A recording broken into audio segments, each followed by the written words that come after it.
Hello again, YouTube, and welcome back to Just Get a Tesla. I think I need to put a question mark on the beginning of it because my Tesla is undrivable.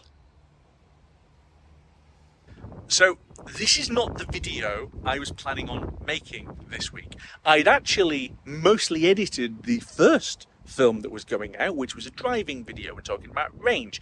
And then something happened to this car on Monday night where the headlight decided to stop working. So let's go and look at a little bit of that and then come back here. It is at least good of them to put this little warning up of left headlight malfunction detected. Yes, you're not kidding, because when I turn the car on, we've only got a light on one side. When you go out and have a look, it's definitely the case. Right hand side is working, left hand side is completely dead, and it's not just part of it. Yeah, so you've got daytime running light, you've got standard and high beam headlights, and then you've got your indicator thing. The entire unit has decided to give up the ghost. This is a problem. So what we're going to do is go for a little drive, show you just how bad the thing is, and then we're going to see how much light we can actually get on the road on this really dark night here in the countryside. Probably the other thing to note is this is a working vehicle. So this is my company car and I use it to transport myself and stuff around. So while we're waiting for the headlights to be fixed, we've still got to be able to drive the thing. So it's trying to get it so that there is enough light to make it workable. I think the main thing to note is that driving along on main beam, you've still got a reasonable amount of light, but I've actually cheated and put the LED fog lights on. So if I take main beam off, you can't really see particularly far out, and as you can see, the spread of the light is completely unbalanced. And then if I was to go and turn that off completely, so let's take fog lights off, you can see you can see now just how dark it actually is. So I can put mains back on, and okay, that does throw more light forward, but the pattern is completely off. So I think the mains plus LEDs is probably the best thing to do. So let's put those back on. But it does look very strange. So LED headlights put a very flat light down onto the road, and in this case it's just entirely missing. So let's take mains off. The mains projection forward is also asymmetrical now. It's only on the right hand side clearly because there is no headlight on the left hand side, and it does make everything look a little bit odd.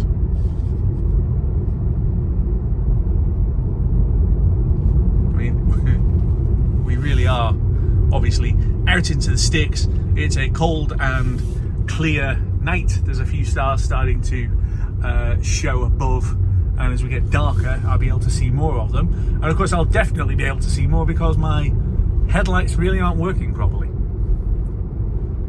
So this is Wednesday tea time at 5 o'clock. I went out last night in the dark to shoot some video for what I thought was going to be a my Tesla has only got one eye video. I came home, I plugged the car back in, everything absolutely fine, and the car charged up to 80% overnight. This morning I needed to go somewhere, so I chuck my stuff in the car, jump in and power it on, and it starts shouting at me with all kinds of warning messages. And the best thing, of course, is it won't drive. And when you need to go somewhere and the car simply refuses to do something, your first thought is bugger, and then your second thought is fire up the blue midget, which is literally what I did, because if you've been following my channel you will see on one of the videos that I bought this wonderful ancient old Hyundai a little while back as the spare car for when one of us is away in the Tesla and you still need another car, or, as happens quite a lot, I've dumped the car at the airport and I need basically just something I can stick there where I don't care if anyone bangs their door into it or not. I'm basically at the moment stuck with that because this is going nowhere. The car is on 76%. It was charged up to 80%. It's dropped to 76, and it's doing that because basically the traction battery is doing all of the ancillaries while I am sat here in the car. So you can see we've got low voltage battery disconnected. Well, that's cobblers because it's not disconnected. It's not suddenly got disconnected overnight. It's that the battery's dead. Connector on low voltage battery is not secured. So again, it's saying push connector tab down to it's locked in place. Well, they've done remote diagnostics and said it isn't, that it is the battery. So fine. And then electrical system backup power is unavailable. Yeah, that's because it is not able to get any power in and out of that whole system. But then look, unable to drive. So there you go. I tried to leave this morning and the car wouldn't work. There's power, but not enough power to be able to make the thing want to go anywhere, which is probably a good safety thing. And then look, you can see all of the stuff up here as well. Left headlight malfunction detected. Yes, we already know that. And we can scroll even further down. Autopilot limited, left headlight mal. So all I've got at the moment is basically warning symbols. I've got a whole pile of stuff sat here because my car is increasingly unhappy. There are 46.5 hours until the point where this video actually goes live on YouTube. So that is how long Tesla have got to be able to fix the car for me to tag a happy ending on.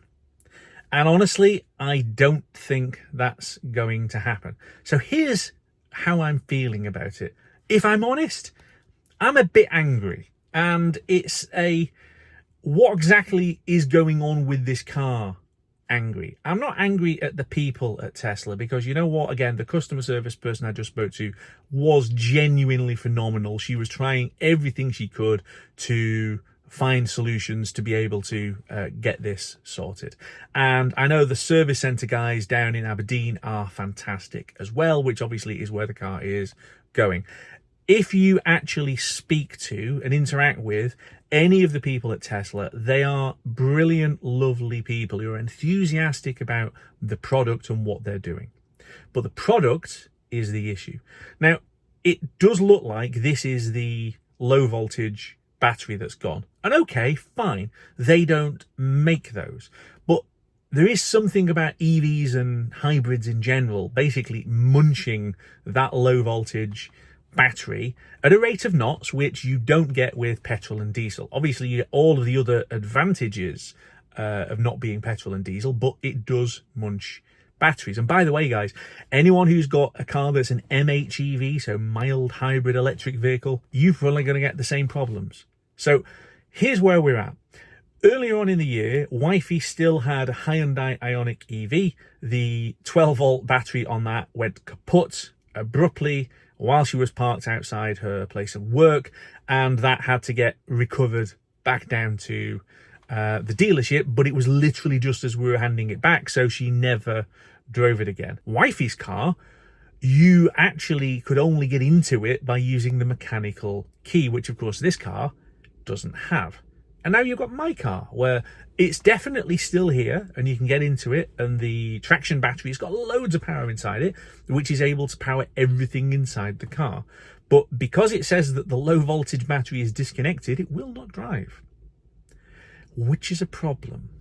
There is absolutely supposed to be a connector between the high voltage power, which is the traction battery and the traction motors, and the low voltage power, which is the 12 volt, or in our case 15 volt old-fashioned battery.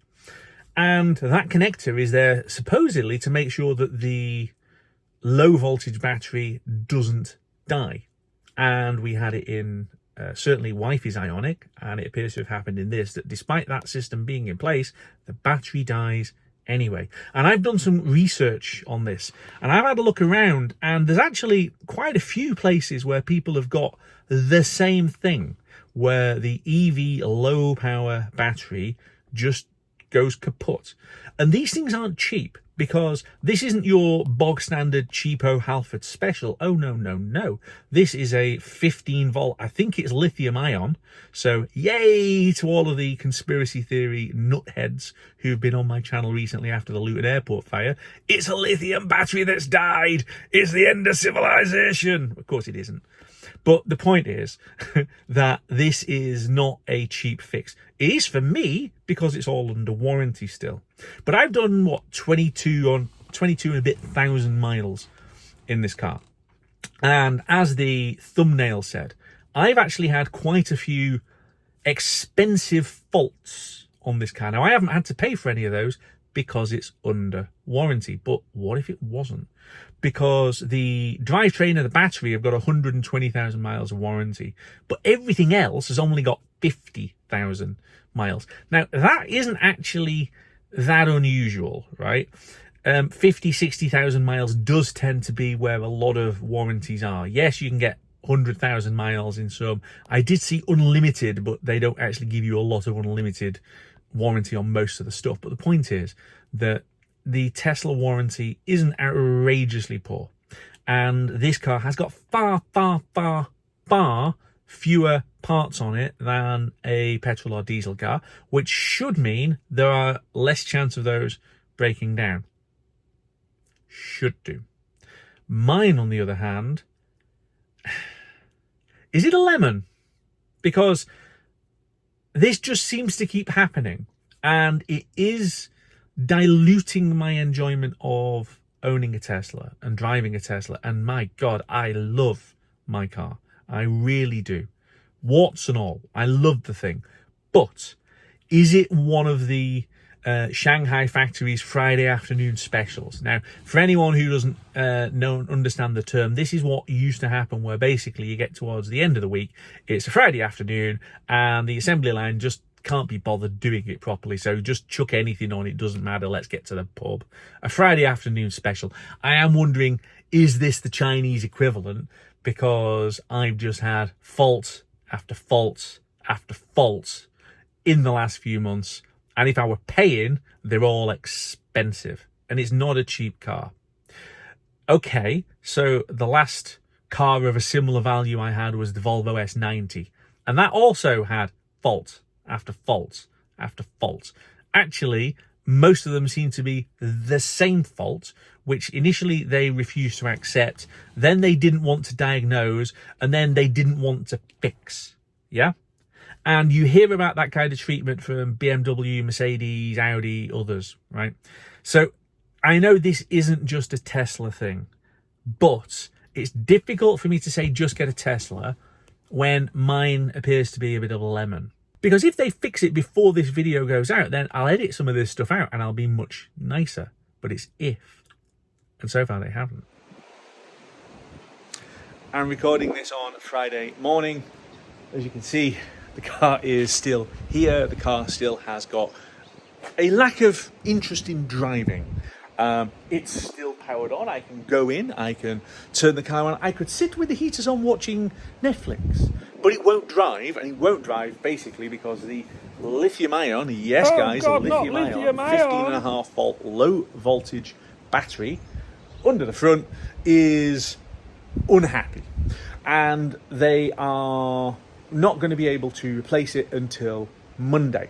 Okay, to be fair, Storm Babbitt is raging. You can't actually see any of my trees blowing that hard at the moment, but it has been howling, which is why I'm kind of hiding out of the way of the wind here instead of going out there where you're not going to be able to hear me at all. And again, I'm sorry about the wind noise at the beginning of the video, and that was a few days ago before the worst of the storm got here. So it's not going to get done until Monday at the earliest. They're telling me they're going to do the headlight at the same time.